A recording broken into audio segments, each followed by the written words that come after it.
Assalamualaikum warahmatullahi wabarakatuh. Bismillahirrahmanirrahim. Alhamdulillah fi kulli hali wa ala kulli hal. Nahmaduhu wa nasta'inuhu wa nastaghfiruhu wa na'udzu bihi min syururi anfusina wa sayyiati a'malina. May yahdihillahu fala mudhillalah wa may yudlil fala hadiyalah. Asyhadu an la ilaha illallah wahdahu la syarikalah wa asyhadu anna Muhammadan abduhu wa rasuluh. Allahumma salli wa sallim wa barik ala sayyidina Muhammad wa ala alihi wa sahbihi ajma'in. Amma ba'du. Subhanaka la ilma lana illa ma 'allamtana innaka antal alimul hakim. Allahumma arinal haqqa haqqan warzuqna husna ittiba'i wa arinal batila batila warzuqna husna ijtinabih.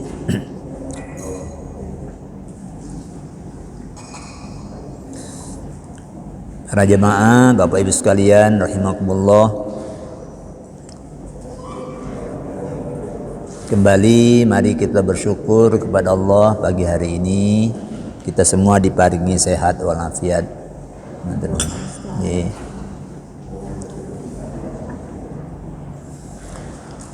Dengan izin Allah kita semua pagi hari ini dituntun untuk hadir di rumahnya ini untuk ibadah salat subuh. Semoga Allah mencatatnya sebagai bagian dari amal soleh kita. Amin. Allahumma amin. Para jamaah sekalian, kajian pagi hari ini temanya tentang memahami kaifiyah wudu.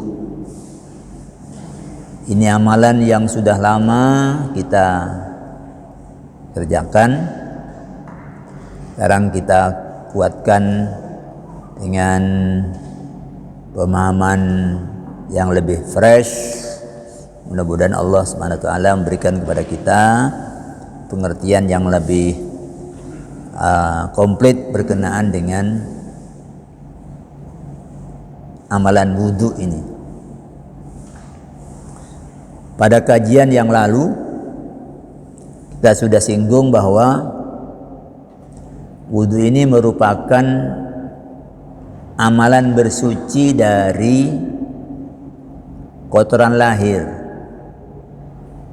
yang ghairu ma'kulil makna, yang tidak dipahami maksudnya, tidak dipahami targetnya. Targetnya itu kita tidak tahu, tidak jelas.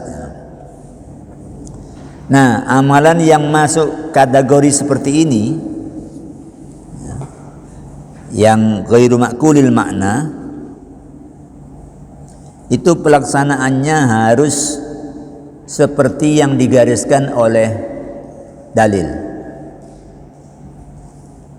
Tidak boleh diganti, tidak boleh diubah sepanjang keadaan normal. Dan itu berlaku selamanya. Ibadah yang ghairu ma'kulul makna itu dari zaman Nabi sampai hari kiamat, ya seperti itu caranya. Tidak bisa diganti.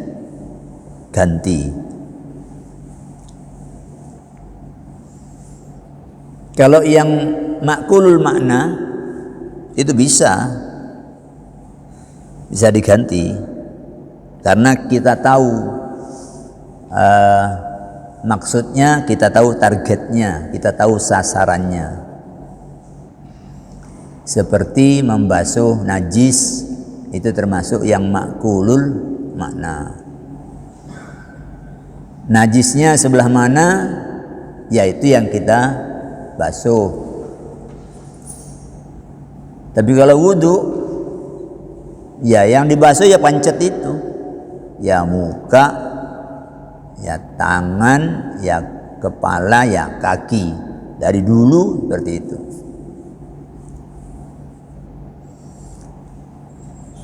Contoh yang lain yang makulul makna itu seperti Nabi perintahkan khaliful musyrikina, berbedalah kalian dengan orang-orang musyrik. Wafirul liha,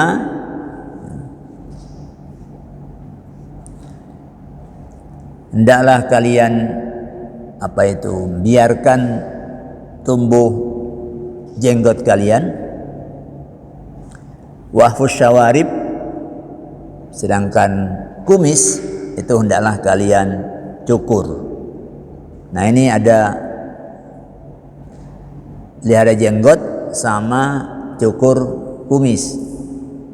Ini bisa dipahami perintahnya itu berbedalah kalian dengan orang musyrik.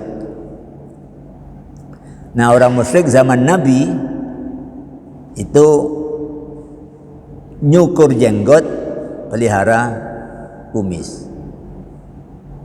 Itu yang jadi ciri mereka. Berbedalah kamu, pelihara jenggotmu, cukur kumismu. Apakah ini bisa dirubah? Oh, bisa. Tergantung. Di Israel itu ada orang Yahudi usuli. Itu jenggotnya sampai ke pusar, tebal-tebal. Nah, kalau orang Islam di sana itu ya pelihara jenggot juga, itu nggak berbeda dengan orang Yahudi. Jadi yang begitu itu tergantung.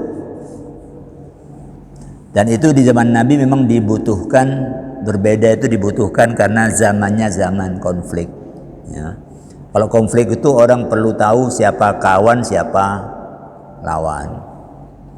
Tapi kalau sudah kayak di Kebonsari ini, ya, udah mayoritasnya Islam, itu orang tidak perlu mencari faktor pembeda, ya, karena cirinya orang Islam itu sudah sangat jelas. Kalau sudah sarungan, kopiahan, itu berarti Muslim. Tapi kalau seperti di Bali itu kan ada pakaian khusus kan, itu untuk, itu ya sini pakai pakaian takwa atau kopian hitam atau kopian kaji, itu sudah jadi ciri kalau itu orang Islam. Itu kalau yang makulul makna, yang bisa dipaham. Yang penting dijaga itu berbedalah kamu, jangan tampil mirip. Nah. Oke. Nah, untuk kaifiyah wudu itu dalil yang utama itu adalah surah Al-Maidah ayat 6. A'udzu billahi minasyaitonir rajim. Ya ayyuhalladzina amanu. Panggilannya ini panggilan orang beriman. Idza kumtum ilas salati, kalau kamu hendak mendirikan salat, faghsilu wujuhakum, maka hendaklah kalian basuh muka kalian. Wa aydiyakum ilal marafiqi, dan basuh tangan kalian sampai ke siku.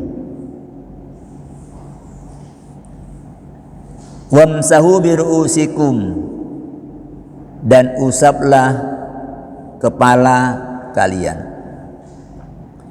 Wa arjulakum ilal ka'baini, dan basuhlah kaki kalian sampai dengan kedua mata kaki. Ini dalil utama tentang wudu dimuat di Quran, dan ini seperti dibilang sampai hari kiamat wudu itu harus caranya ngikuti dalil, ya, itu dalil. Nah, oke. Baik, sini ada 4 item pembahasan ya. Yang pertama, di dalam firman Allah tadi itu, idza kuntum ila salati faghsilu. Kalau kamu hendak mengerjakan salat maka basuhlah mukamu. Kalau dibikin ringkas, kalau kamu hendak mengerjakan salat maka berwudulah. Nah, kalau dibikin ringkas seperti itu. Nah, pernyataan seperti ini itu menunjukkan bahwa wudu itu wajib dilakukan pada setiap kali akan sholat. Karena perintahnya, jika kamu hendak sholat maka wudulah. Nah, berarti setiap akan sholat kita diperintah berwudu. Namun Nabi Shallallahu Alaihi Wasallam pada hari pembebasan Makkah tahun 8 Hijriah,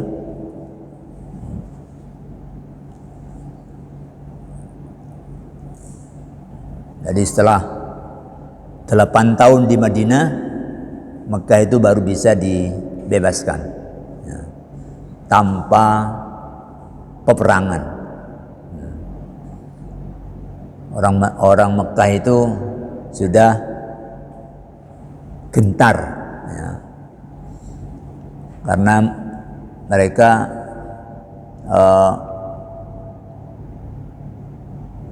melanggar perjanjian damai yang dibuat di Hudaybiyah.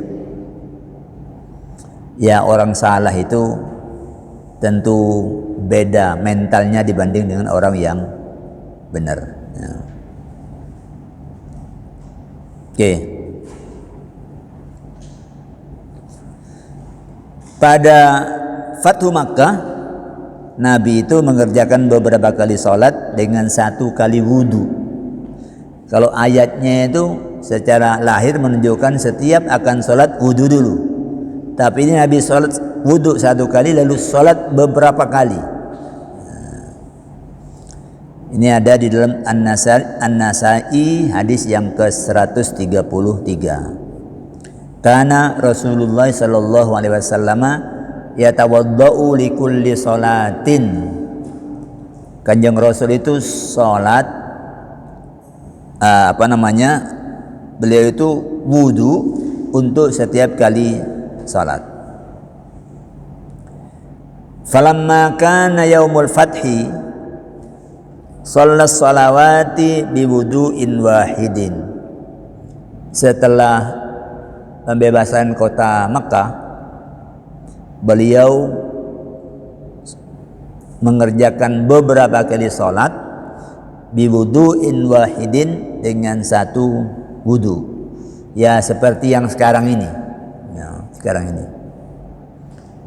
Kita ini mulai wudunya 1 kali, tapi kemudian sholat tahajud, kemudian berangkat ke masjid, kemudian sholat tahiyatul masjid, sholat sunnah fajar, sholat subuh, itu wudunya 1 kali ya.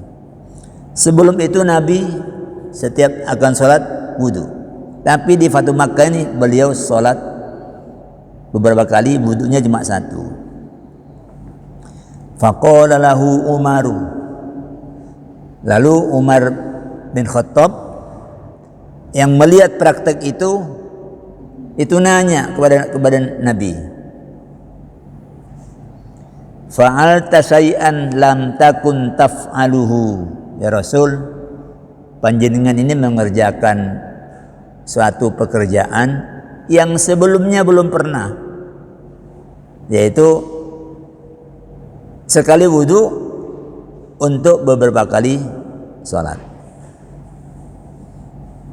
Qala, lalu beliau bersabda, amdan fa'altuhu ya Umaru.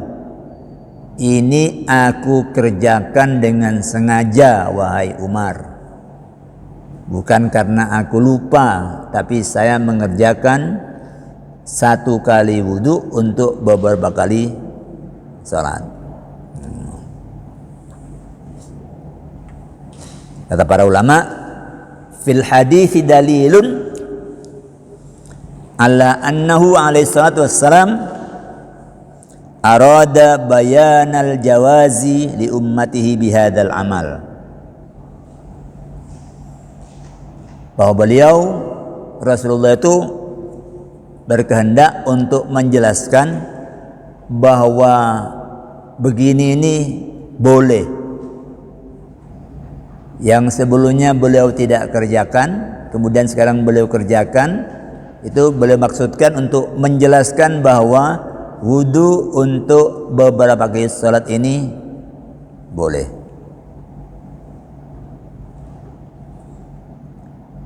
Wa amma ma warada annahu alaihi salam wa khulafa'uhu kanu yatawadda'una likulli salatin.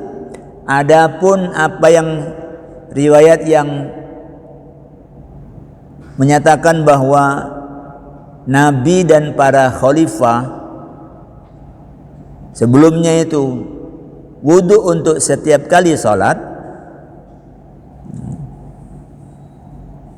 fadzalika lam yakun bi tariqil wujub, maka yang dilakukan sebelumnya itu bukan karena itu sebuah kewajiban. Rasulullah sallallahu alaihi wasallam kana daiman yuhibbul afdal. Sedangkan Rasul itu selalu memberi contoh untuk mengambil yang afdal. Falaysa fi fi'lihi ma yadullu ala wujubil wudu'i li kulli salatin, maka pada apa yang sudah dikerjakan itu tidak menunjukkan bahwa wudu itu wajib untuk setiap kali salat. Nah, atas dasar ini para ulama sepakat ijma ya, bahwa perintah Allah pada ayat 6 surah Al-Maidah di atas itu ditujukan kepada orang-orang mukmin yang berhadas. Jadi kalau dibuat tafsirannya, ya ayyuhalladzina amanu, wahai orang-orang yang beriman, idza kuntum ila salati, apabila kamu hendak mengerjakan salat, wa antum muhditsuna, sedangkan kamu sedang berhadas, faghsilu wujuhakum, maka basuhlah muka kalian.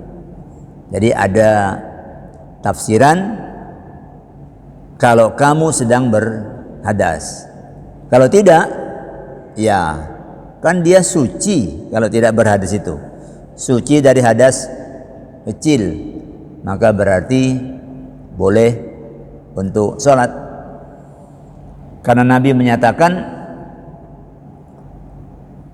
innallaha la yaqbalu sholata ahadikum, sesungguhnya Allah tidak menerima salat kalian, idza ahdatsa, apabila kalian berhadas, hatta yatawaddoa, sampai kalian wudu.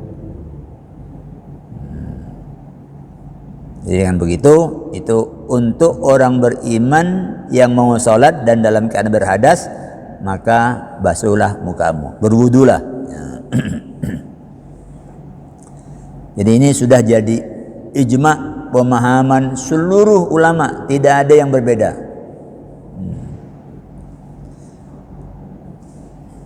Lalu terkait dengan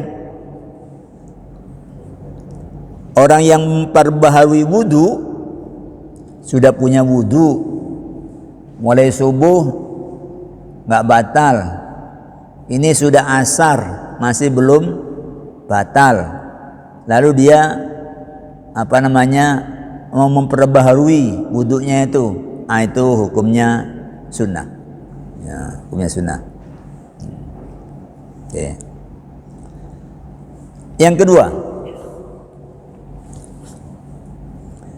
ayat di atas dalil utama tadi itu menitahkan 4 pekerjaan wudu. 1, membasuh muka. Yang kedua, membasuh tangan sampai dengan siku. Yang ketiga, mengusap kepala. Dan yang keempat, membasuh kaki sampai dengan kedua mata kaki. Ini yang disebut 4. Kita sehari-hari dari kecil dulu kalau ditanya rukun wudu ada berapa, jawabannya ada 6. Ayatnya itu hanya menyebut 4. Nah, hanya menyebut 4. Tapi kita 6. Dari mana itu? Kok jadi 6? Nah, memang di sini timbul beda-beda pendapat, ya, karena dalam praktek Nabi itu wudu itu tidak hanya mengerjakan itu, ya, tidak hanya sekedar basuh muka, basuh tangan, usap kepala, basuh kaki. Tidak hanya itu, ada pekerjaan-pekerjaan lain. Hingga para ulama membahas ini yang rukun itu yang mana?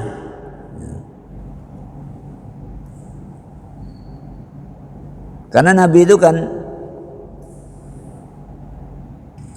Rasul yang diberi tugas untuk menjelaskan, untuk memberi contoh prakteknya.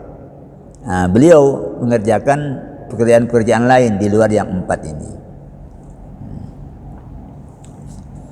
Maka di sini muncul beda-beda pendapat di kalangan ulama madhab tentang pekerjaan mana yang masuk rukun wudu.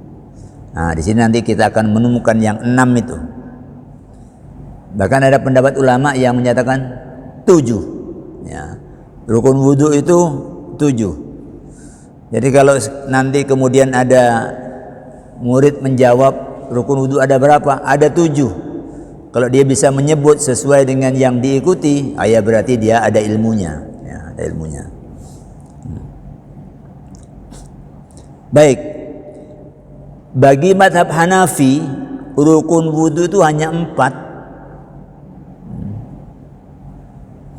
Yakni pekerjaan yang disebut di dalam ayat. Itu aja rukun wudu. Yang namanya rukun itu adalah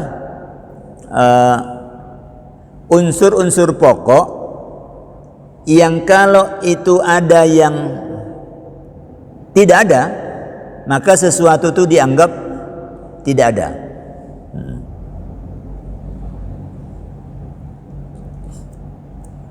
Apa misalnya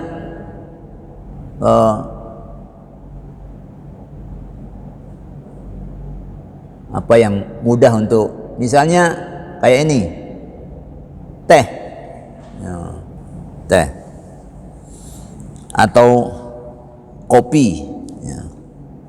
Apa aja unsur-unsurnya? Kalau disebut wedang kopi, ya harus ada airnya, harus ada kopinya. Loh, ini airnya tidak ada, hanya bubuk aja, itu tidak bisa dibilang wedang kopi. Ada airnya, tidak ada kopinya, tidak bisa dibilang wedang kopi. Baru disebut wedang kopi kalau ada airnya dan ada kopinya, dan itu nyampur. Kalau dewe-dewe, ya ini air, ini kopi, bukan wedang kopi. Jadi itu namanya rukun. Ini sesuatu pekerjaan disebut wudu. Itu kalau unsurnya apa aja yang rukun itu. Mazhab Hanafi menyebut 4. Seperti yang diperintah dalam ayat. Basuh muka, basuh tangan, usap kepala, basuh kaki. Mazhab Maliki Ini mazhab Maliki ini menambah 3, menambahkan 3, 4 yang disebut dalam ayat plus 3. Jadi menurut mazhab Maliki rukun wudu itu 7. Apa tambahannya? Tambahnya adalah an-niyatu inda ghuslil wajhi, berniat ketika membasuh muka. Nah, jadi mulai ada tambahan 1. Apa itu? Niat. Tambahan yang kedua, al-faur, bersegera. Bersegera itu habis basuh muka terus basuh tangan. Jangan habis basuh muka terus belanja dulu. Nanti habis belanja selesai lanjut dengan basuh tangan. Habis tangan dibasuh terus masih goreng, masih ngulek-ngulek apa. Itu mari dicicil situ-situ. Nah, ini namanya tidak bersegera, ya, tidak bersegera. Nah, kalau orang wudu kayak gitu, itu menurut mazhab Maliki rukunnya tidak terpenuhi, yaitu al-faur. Jadi sekali melakukan itu selesai al-faur itu.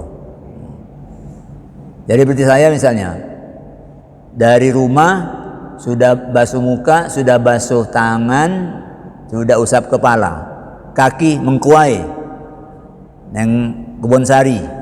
Nah, ini bagi Imam Malik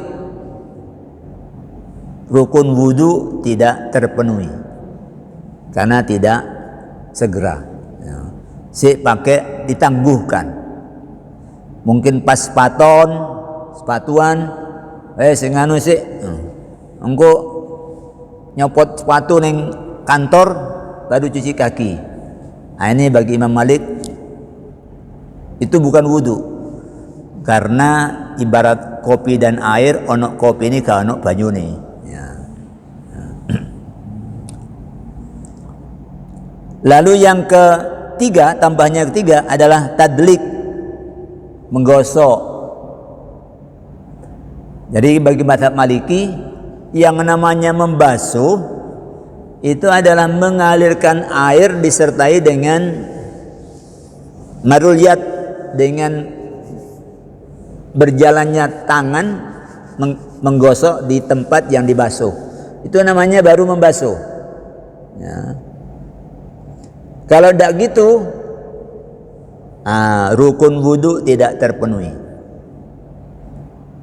Misalnya cuma ke kamar mandi terus ini kan dibuka terus gini-gini aja. Oh, semua basah.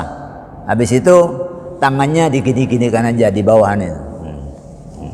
Ini bagi Imam Malik itu belum basuh. Itu baru asalal ma alal aqdo, itu baru mengalirkan air ke ke anggota badan, belum membasuh. Baru disebut membasuh kalau ada gosokannya. Jadi Imam Malik nambahi 3. Mazhab Syafi'i menambahi 2, yaitu niat ketika membasuh wajah dan tartib.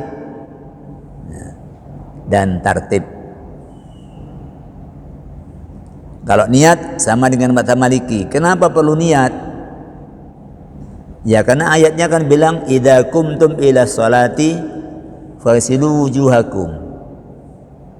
Kalau kamu hendak mengerjakan sholat, itu berarti ada al-qasdu, berarti ada kehendak.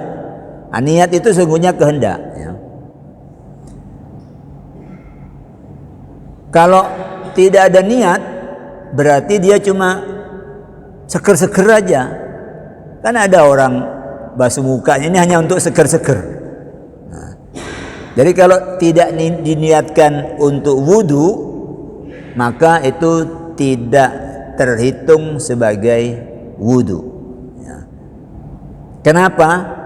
Karena tadi itu kalau wudu itu harus persis dengan yang diajarkan syariat. Maknanya ketika orang mengerjakan, dia niat untuk mematuhi Allah yang telah mensyariatkan itu.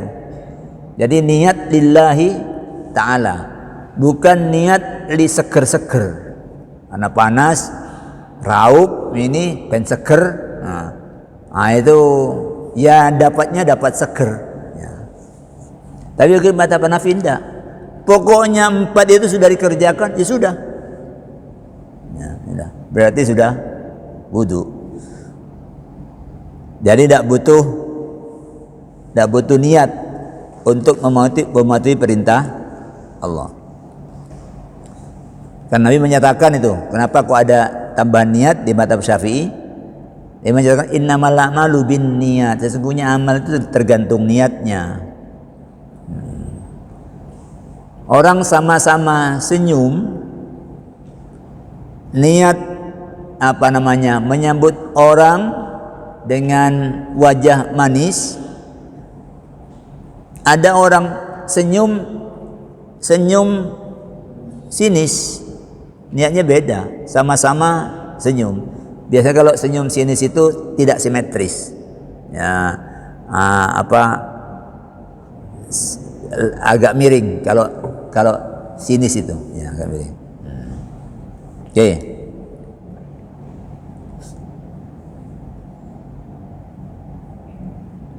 Tartib. Kenapa mazhab Syafi'i mensyaratkan menyemasukkan tartib sebagai rukun? Pertama, karena Nabi bersabda, ibda'u bima bada'allahu bihi. Mulailah dengan apa yang Allah mulai. Jangan diulang-alik. Siapa yang pernah umroh, ya, itu pernyataan Nabi yang sering diungkapkan oleh orang umroh itu ketika mau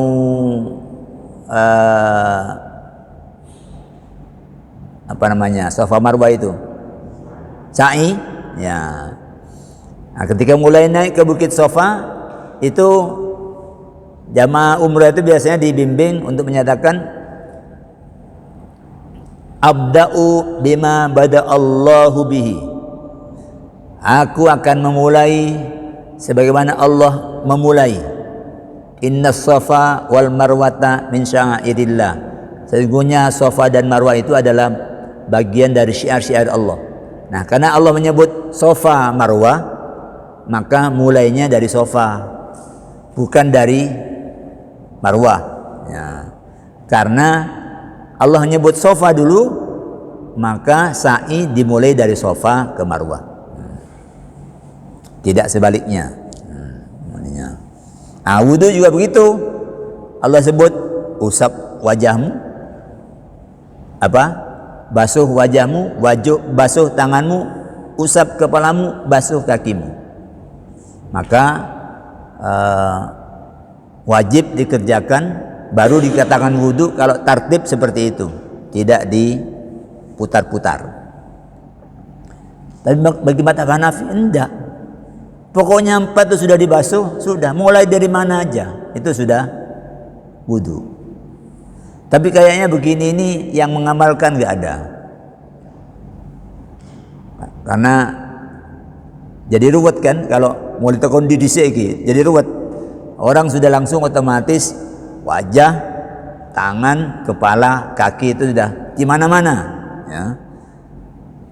Hajilah ke tanah suci, perhatikan orang wudu. Mazhabnya apapun itu urut kayak di Quran. Kemudian mazhab Hambali menambahkan 2, tartib dan muwalah. Muwalah itu mirip dengan tadi itu, dengan al-faur. Jangan pakai dicicil. Ya. Nggo pen Wis katung wedaan aku tak wudu si ae, mari wudu tak wedaan, engko tak lanjutkan di sana. Itu enggak boleh. Bagi madhab apa namanya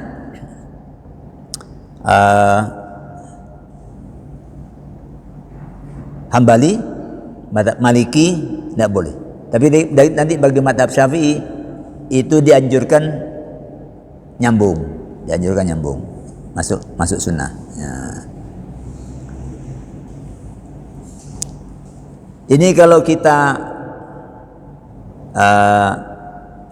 pahami semua, nanti itu kita ambil cara wudhu yang komplit. Nah, cara wudhu yang menurut semua madhab itu sah. Nah, itu akan jadi enak. Ya. Bisa. Nah itu tadi pekerjaannya apa aja, itu ada beda-beda, ada yang 4, ada yang 7, ada yang 6, ada yang 7. Nah sekarang di samping jenis pekerjaannya, perbedaan pendapat terjadi juga pada cara mengerjakannya. Yang pertama tentang membasuh muka. Basuh muka itu apa yang harus dikerjakan orang itu madhab-madhab ini tidak sama. Kalau Hanafi tidak wajib menggosok, pokoknya itu sudah dialiri air. Jadi cukup mengalirkan air ke sasaran yang mau dibasuh.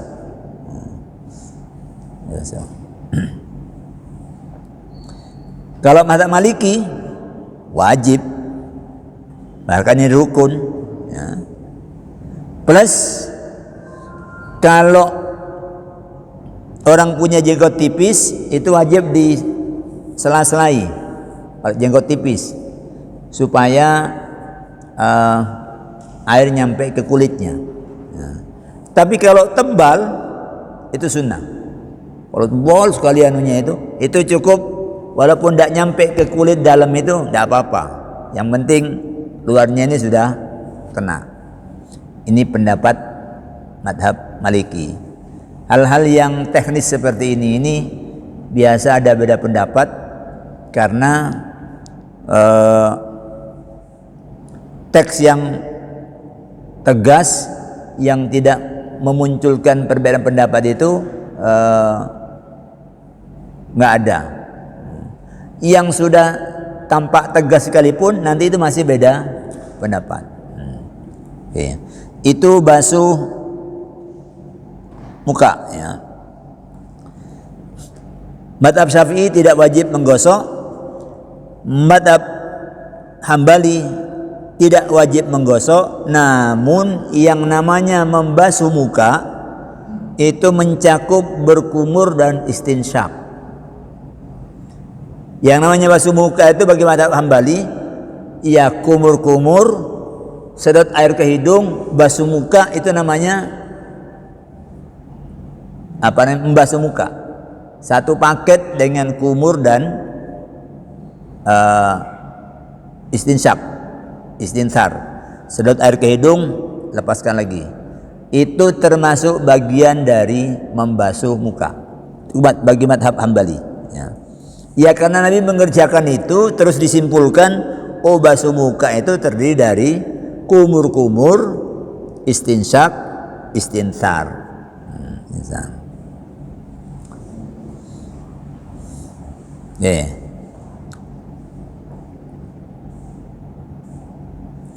Kemudian membasuh tangan. Basuh tangan ini yang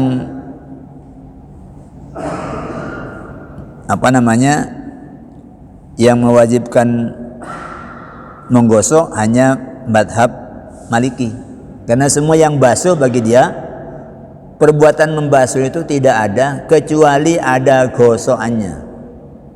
Tidak pakai digosok itu berarti bukan basuh baru mengalirkan air. Lalu mazhab yang lain kenapa tidak mewajibkan menggosok? Ya karena yang mandi besar itu loh, yang mandi besar itu Nabi hanya memberi petunjuk pada Siti Aisyah itu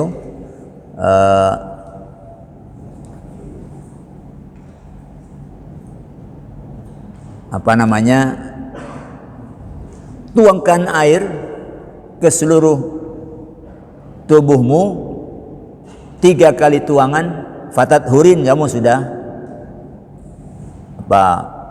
suci, kamu sudah suci. Jadi yang namanya mandi itu Nabi itu tidak menyuruh menggosok semua bagian, cuma tuangkan ke badanmu salasah hasayatin fatat hurin, 3 kali tuangan maka kamu sudah suci. Ya begini ini memang formal itu perintahnya begitu ya begitu, karena ini tidak ini ghairu ma'qulil makna, ini sesuatu yang tidak dipahami, targetnya tidak seperti najis. Kalau najis kan jelas maknanya, bersuci dari najis itu maknanya izalatun najas, izalatun najasati itu menghilangkan najis. Nah ini kalau disiram begini masih mencungul di situ, oh ya siram lagi, gosok lagi sampai hilang baunya, hilang warnanya, hilang rasanya. Kalau masih di situ walaupun sudah dibasuh 3 kali, oh si ono ya teruskan. Tapi kalau ini kan formal, caranya begitu, ya sudah begitu. Makanya mereka tidak mewajibkan menggosok. Ya, wajib menggosok.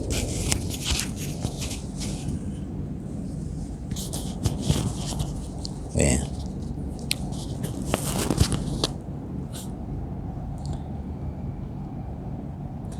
Kemudian Imam Malik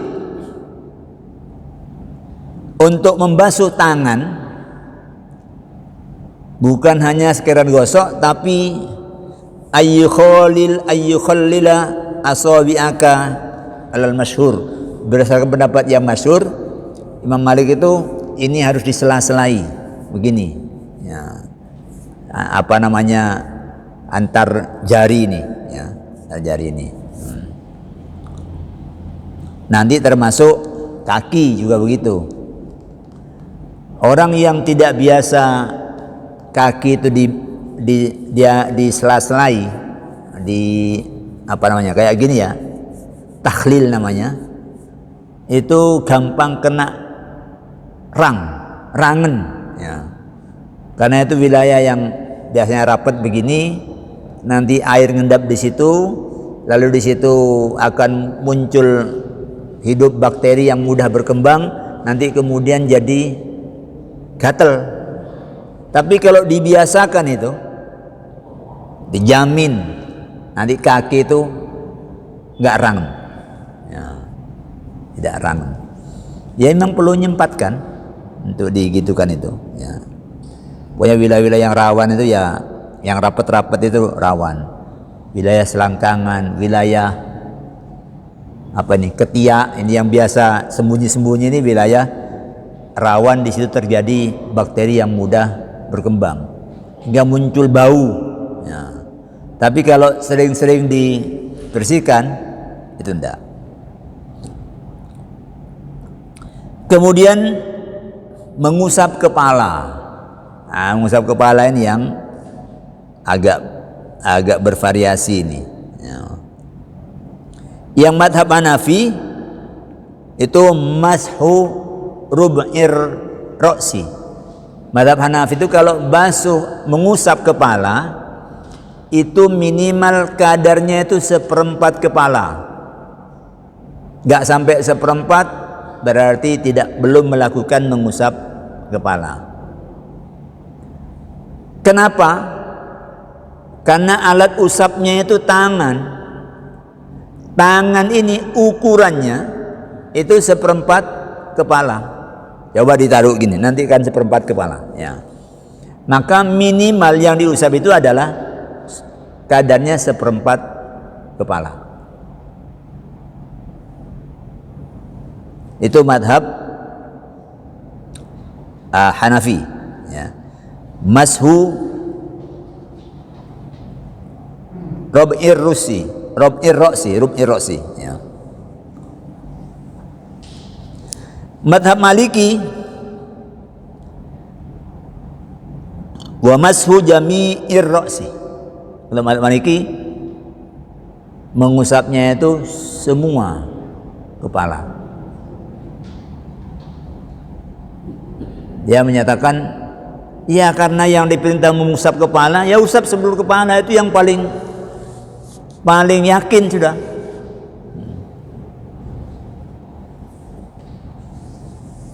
Itu madhab Maliki. Ya. Madhab Syafi'i wa mashu ba'dir ra'si. Madhab Syafi'i itu mengusap sebagian kepala. Itu yang fardu. Kalau mengusap semuanya ya sunnah, lebih baik. Tapi mengusap sebagian sudah cukup. Kenapa? Karena perintahnya mengusap. Kalau perintahnya mengusap, asal sudah disebut dengan mengusap, ya itu maknanya perintah itu sudah terlaksana. Orang bilang, ya nanti mama ke pasar, kamu rumah kamu sapu ya.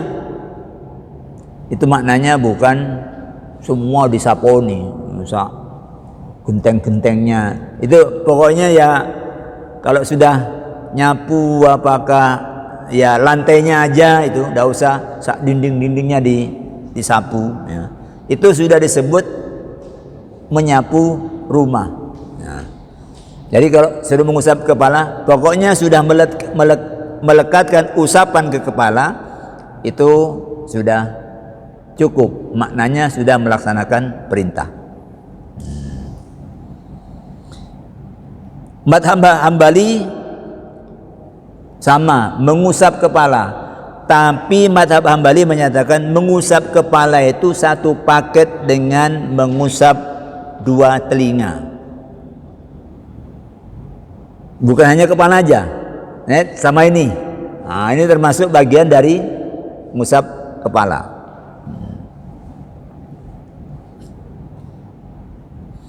Jadi ini mengusap kepala itu ada yang sebagian cukup, ada yang minimal seperempat, ada yang seluruh kepala, ada yang seluruh kepala plus dua telinga.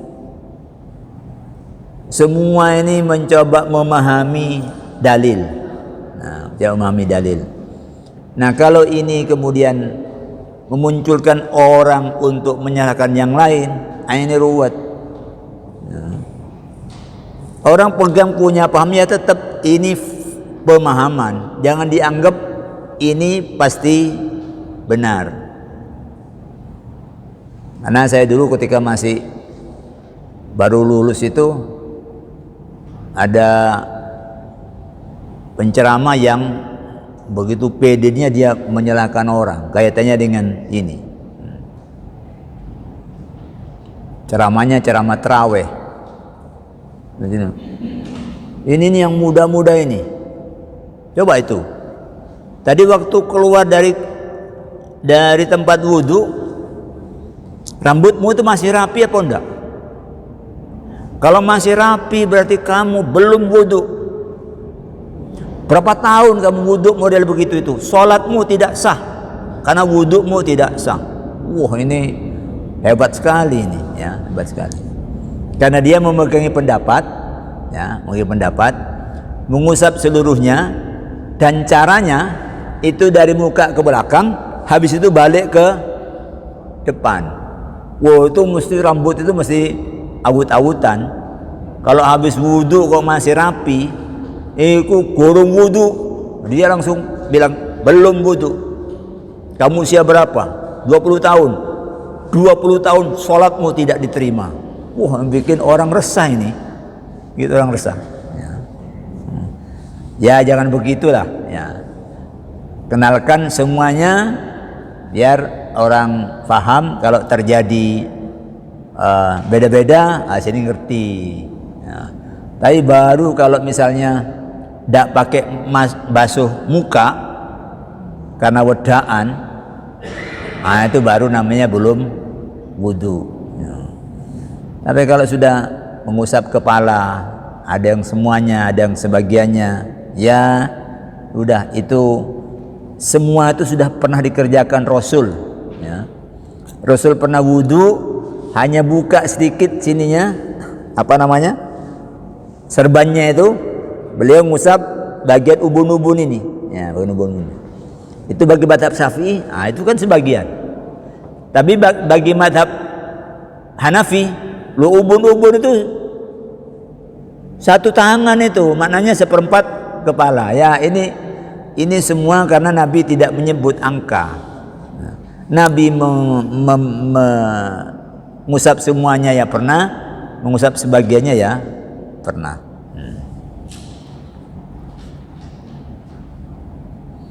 Jadi dalam keseluruhannya ini ada yang butuh niat, ada yang butuh tertib, ada yang niat dapat tanpa niat gak apa-apa, tanpa tertib gak apa-apa, ada yang harus menggosok, ada yang tidak harus menggosok, dan seterusnya. Jadi untuk urusan wudu yang sehari-hari kita kerjakan, itu pendapat di fikih bermacam-macam.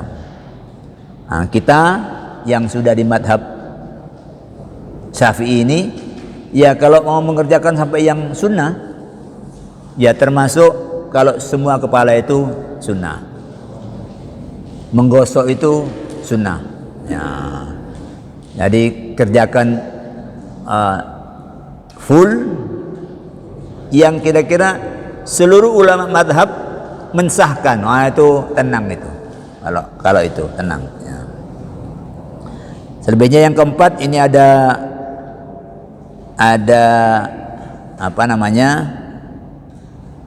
sunnah wudu yang terungkap dalam hasil ijtihad para ulama. Itu ada 21 pekerjaan.